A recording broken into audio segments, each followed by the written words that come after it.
नमस्कार दोस्तों, आज हम आए हैं जम्मू कश्मीर की पवित्र धरती पर स्थित बाबा जित्तो जी के दिव्य धाम में।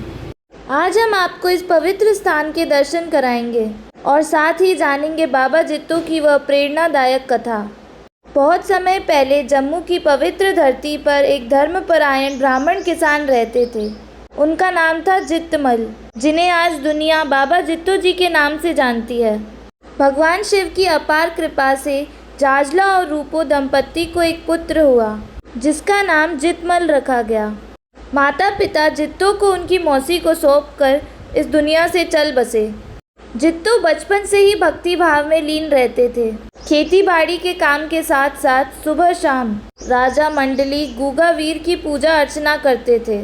बाबा जित्तो 12 वर्ष तक प्रतिदिन 15 किलोमीटर पहाड़ पर चढ़कर माता वैष्णो के दरबार में जाकर स्नान व पूजा किया करते थे। एक दिन माता वैष्णो ने कन्या के रूप में दर्शन दिए तथा वर दिया कि जित्तो, तुझे अब रोज यहाँ आने की आवश्यकता नहीं है। तू जहाँ चाहेगा वहाँ मेरे चरणों का जल बहेगा। तू भी वहीं स्नान करना तथा वहाँ स्नान से और जल पीने से जग का भला होगा। तुम रोज मेरे दर्शन करना चाहते हो। तेरे एक कन्या होगी जो मेरा ही रूप होगी। जित्तो ने पूरे जीवन शादी न करने का प्रण लिया था। यह जानकर माता ने कहा, वह कन्या आप शक्ति होगी, वह किसी के पेट से जन्म नहीं लेगी। तुम उसे बेटी की तरह पालना। दूसरे दिन जित्तो ने जहाँ जहाँ पहाड़ी को खुरेदा, वहाँ से जल बहने लगा। अब वह खेती बाड़ी के काम से निवृत्त होकर यहीं स्नान करने लगे। एक दिन स्नान करने के बाद जब वह कपड़े पहनने लगे तो देखा कि उनकी पगड़ी के बीच कमल के फूल में एक कन्या खेल रही है। जित्तो यह चमत्कार देखकर बाग बाग हो गए। वह उस कन्या को अपने घर ले आए तथा उसका पालन पोषण करने लगे।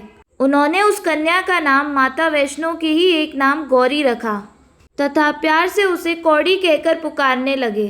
जित्तो की चाची, मौसी, जीजा जो अब तक बड़ी खुशी थी कि जित्तो की सारी जायदाद उसके 7 पुत्रों को मिल जाएगी, पर अब जित्तो का सारा लगाव कौड़ी की ओर होने से परेशान रहने लगी। वह तंत्र विद्या भी जानती थी। उसने हर रोज घर में कलह पैदा करना शुरू कर दिया। जित्तो दुखी हुए। उन्होंने समझ लिया कि चाची उन्हें चैन से नहीं रहने देंगी।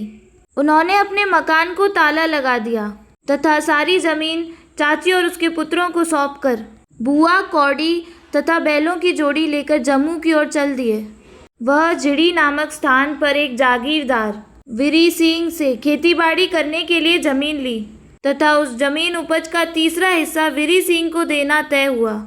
जित्तो ने काफ़ी मेहनत के साथ वहाँ गेहूं की फसल उगाई। गेहूं को साफ करके जमीन पर ढेर लगाया तथा वीरी सिंह को संदेश भेजा कि वह अपना हिस्सा ले जाए। जब वीरी सिंह ने गेहूं का ढेर देखा तो उसकी आंखें फिर गईं। उसके मन में कपट पैदा हो गया। उसने अपने नौकरों से कहा कि वे सारे गेहूं उसके घर ले जाएं। इस पर जित्तो ने पहले तयशुदा बातें बताई, पर वीरी सिंह ने एक न मानी और जबरदस्ती गेहूं उठाना शुरू कर दिया। यह सब देखकर जित्तो को क्रोध आया और उन्होंने अपनी कटार निकाल ली और वीरी सिंह से कहा कि यह मेरे खून पसीने की कमाई है। तू लालची बन गया है तथा अधर्म के रास्ते चल पड़ा है। जित्तो गेहूं के ढेर पर चल गए और उसी कटार से अपने आप को शहीद कर दिया। बुआ कौड़ी को जब पता चला तो वह भी अपने बापू जित्तो के साथ चिता पर सती हो गईं। उसके बाद सभी लोग उन्हें देव रूप में मानने लगे।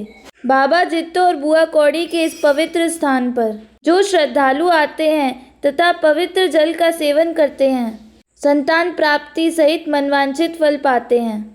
आप शुभ नाम बताएंगे प्रभु अपना? बलवीर गिरी।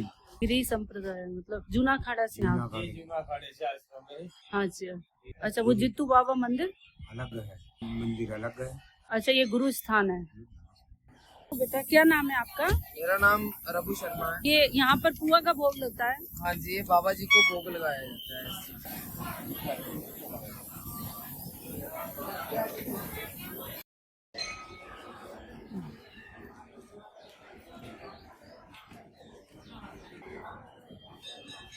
अगर आपको यह वीडियो पसंद आई हो तो चैनल को सब्सक्राइब ज़रूर करें।